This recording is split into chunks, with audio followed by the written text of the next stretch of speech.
Tonight, in these waning hours, the candidates face very different challenges. For Barack Obama, it's about securing critical inroads he's managed to forge in some traditionally Republican states. For John McCain, it's about how to exploit emerging targets of opportunity, especially among undecided voters. We're following the candidates, the changing battlegrounds, and what's in store for voters. Let's get right to it. We start with Lee Cowan on the road in Cleveland tonight with Barack Obama. Lee? Hi, Lester. Yeah, with just these 2 days left, Barack Obama decided to spend his entire day here in Ohio, going to the state's major metropolitan areas, Cincinnati, Columbus, here in Cleveland, where an event just wrapped up despite the rain, all the while hoping for a win here in Ohio, but not desperate for one. After a 60,000-person rally in Columbus, Barack Obama, with a little help from Bruce Springsteen, yes, we can, drew another huge crowd in Cleveland, Ohio's most populous county, a punctuation mark to his Buckeye efforts. But I know this, Ohio, the time for change has come. He spent more time in Ohio than any other state since winning the nomination, but it's a state he doesn't necessarily have to win. A loss in electoral-rich Ohio, and even one in Pennsylvania, could be offset by wins in places like North Carolina, Virginia, and Indiana. Here we find ourselves 2 days out from the election with a lot of different ways to get to 270 electoral votes. We do not have to pull an inside straight. In fact, Obama hasn't been in a blue state in almost a week. The last time was a miserable rainy day outside Pennsylvania. This is an unbelievable crowd for this kind of weather. He hasn't had a press conference either, something he told an anxious press corps today that he may remedy. I will, on Wednesday. The day after the election. It's all about controlling the message and taking advantage of any opportunities. The campaign practically sent a thank you note to Dick Cheney this weekend. After his endorsement of John McCain, Obama's media consultants quickly turned it around and made it into an anti-McCain ad. And boy, did McCain earn it. Likely to be one of the last new campaign commercials to hit the air this season. With Ohio blanketed, his running mate Joe Biden was making a last-minute pitch in the other big battleground, Florida. Go get 'em, Gators! NBC's Ron Allen is traveling with the vice presidential nominee. He's been targeting Republican areas that voted for President Bush in 2004. Even if they can't win these GOP districts, the Democrats hope to narrow the margins and then push for a big Democratic turnout in other parts of the state to help put them over the top. Obama holds one more rally in Jacksonville, Florida tomorrow, his last one in the Sunshine State, as he makes his way up the eastern seaboard to North Carolina and then Virginia. And just where is he going to be on Election Day itself? Well, he's making one last trip on Tuesday back to Indiana. That will be his fourth trip there in just the last couple of weeks. It's a state that he's been spending a lot of time in, but a state that hasn't voted for a Democrat since 1964. Lester. And then, Lee, after Indiana, where does he wait out the results?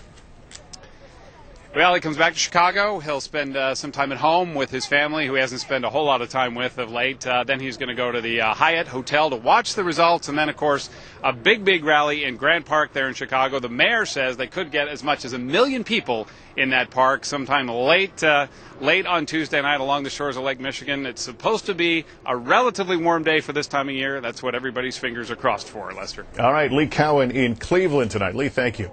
John McCain has his own roadmap to 270 electoral votes, and today it has taken him to places he thinks he can peel away from his opponent. Let's move on to New Hampshire, where Kelly O'Donnell is with the McCain campaign tonight. Kelly? Hello again, Lester.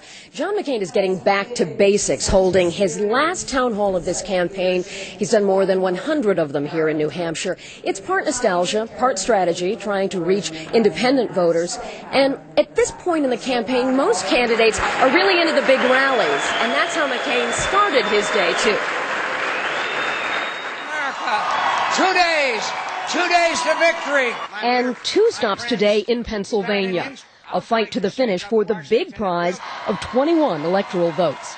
A blue state where McCain has been behind in polling, but his advisors claim their own field research shows promise. The pundits have written us off just like they've done before. My friends, the Mac is back. Funny thing, aides say McCain has never been known as Mac. But that slogan, Mac is back, caught on when he won the New Hampshire primary and returned here in the final stretch against Obama. Senator Obama is running to spread the wealth. I'm running to create more wealth. ready to help us carry your state to victory. NBC's Savannah Guthrie is with the governor. Sarah Palin is sticking to one state today, 4 stops in Ohio with 2 clear missions to keep the enthusiasm going so that it will generate big turnout on Tuesday and to continue to bring the fight to Barack Obama. He chose the side of bigger government and taking more from you, what you earn and produce. And now Barack Obama has committed to almost $1 trillion more in new government spending. On the road separately, but McCain had fun with that other Sarah Palin, Tina Fey. These campaigns sure are expensive. They sure are.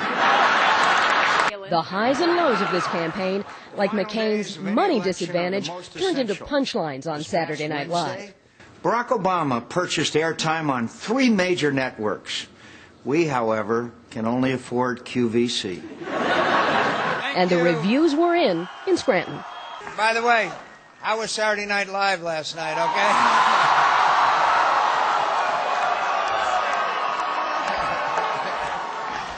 I see a lot of you are up late. And John McCain will be up late again tonight from here, heading to Miami for a midnight rally. Tomorrow it's heading west, covering about a half dozen battleground states, heading back home to Arizona. Lester? And Kelly, is it fair to say New Hampshire is not just any campaign stop for John McCain?